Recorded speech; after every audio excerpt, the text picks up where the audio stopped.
how your organization is contributing to the preparation of the implementation of SDG 14, specifically Goal 4, 6, and B. Thank you. Well, it was a great briefing that was put together by UNCTAD. We had a lot of people there. We learnt a lot, I think, about UNCLOS, the law of the sea. We learned about Cites, learned about what FAO is doing. So a great day. In terms of Cites, what do we contribute? Cites regulates wildlife trade. So we regulate international trade in around 36,000 species of animals and plants, terrestrial and aquatic, including marine. And today what we were focusing on are those marine species where CITES is regulating the trade. And we've seen CITES start to regulate a lot more trade in commercially taken fish species. We've seen many sharks added to CITES, many rays added to CITES, including the beautiful devil ray which jumps out of the water, the thresher shark, the silky shark, many others. Now we don't stop the trade, we regulate the trade.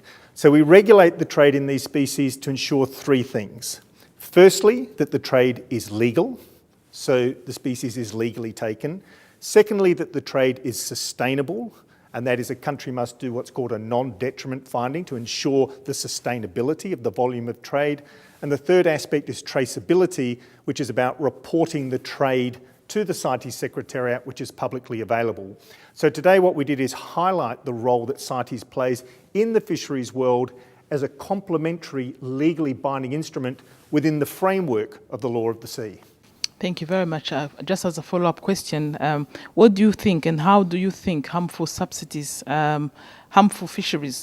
subsidies should be addressed at the multilateral level in light of SDG 14?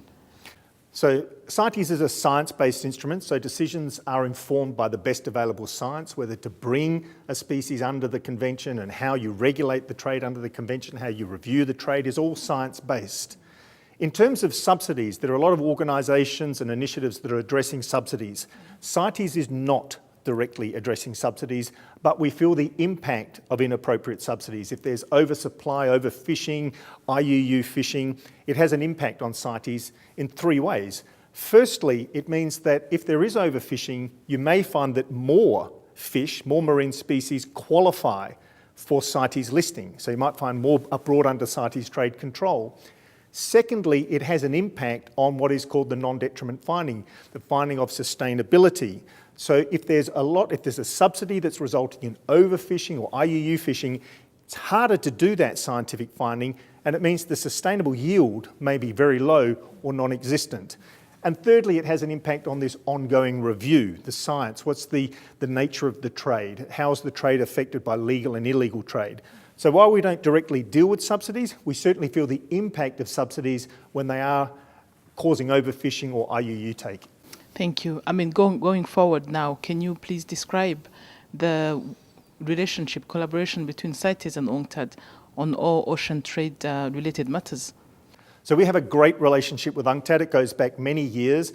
It's primarily been about terrestrial species, animals and plants through the Biotrade Initiative. But what we're seeing is this year, with the Oceans Conference, with the focus on SDG 14, we're moving into a collaboration about marine species. And we're going to join with UNCTAD. It's an UNCTAD initiative in a side event in New York in June. And so we see great opportunity for further collaboration with UNCTAD on marine species, just as we've had with terrestrial species. Thank you so much for your time, Mr. Scanlon. Thank you very much.